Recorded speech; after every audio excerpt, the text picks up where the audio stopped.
इस श्राप के कारण हुआ था विदुर का जन्म। सारे गुण होने के बाद भी नहीं बन सके थे राजा। महाभारत का हर एक पात्र अपने आप में एक विशेष महत्व रखता है। आज हम आपको महाभारत के एक ऐसे ही प्रमुख पात्र विदुर के बारे में बताने जा रहे हैं। विदुर कोई आम इंसान नहीं थे, बल्कि एक देवता के अवतार थे, जिन्हें एक श्राप के कारण एक दासी के पुत्र के रूप में जन्म लेना पड़ा।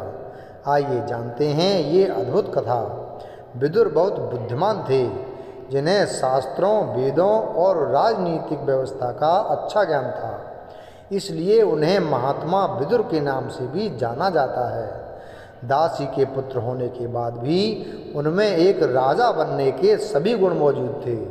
लेकिन क्या आप जानते हैं कि आखिर क्यों दासी के पुत्र होने के बाद भी वह इतने होनहार थे? चलिए जानते हैं इससे जुड़ी महाभारत की कथा। कथा के अनुसार मांडव्य नाम के एक तपस्वी ऋषि थे। एक बार उनके आश्रम पर राजा के दूतों ने कुछ चोरों को पकड़ा, जिस कारण ऋषि को भी इसका दंड झेलना पड़ा। तब वह सीधा यमराज के पास गए और उन्होंने पूछा कि मेरे किस अपराध का मुझे ये दंड मिला है। यमराज ने इसके उत्तर में कहा कि जब आप बालक थे तो आपने एक कीड़े की पूंछ में सुई चुभो दी थी, जिस कारण आपको ये दंड मिला है। ऋषि ने कहा कि बचपन में किए गए इतने से अपराध के लिए मुझे इतना बड़ा दंड दिया गया। तब गुस्से में आकर मांडव्य ऋषि ने यमराज को श्राप दे दिया कि तुम्हें धरती पर दासी पुत्र के रूप में जन्म लेना पड़ेगा। आगे चलकर इसी श्राप के कारण यमराज का जन्म महात्मा विदुर के रूप में हुआ।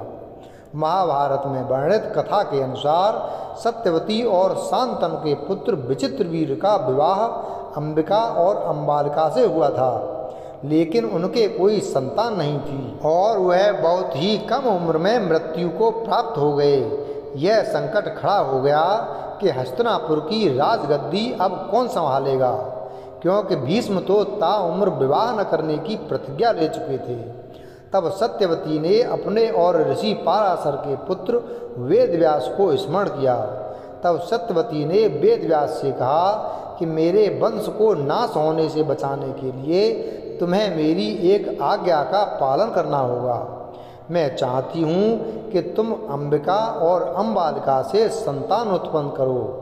वेदव्यास ने उनकी आज्ञा मान ली। जब रानी अंबिका वेदव्यास के पास गईं तो उनके स्वरूप से डरकर उसने आंखें बंद कर लीं।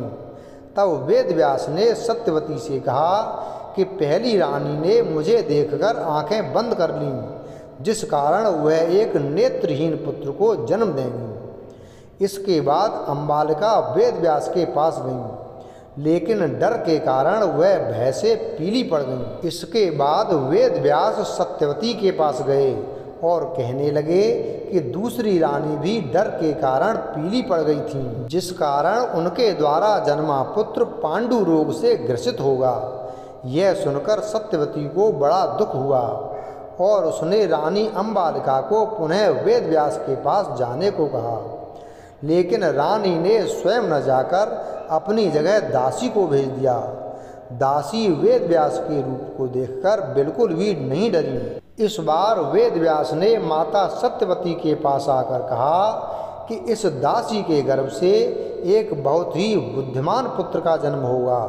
इसी के फलस्वरूप अंबिका ने नेत्रहीन पुत्र यानी धृतराष्ट्र को जन्म दिया और अंबालिका के गर्भ से उत्पन्न पुत्र पांडु जन्म से ही रोगों से ग्रसित थे।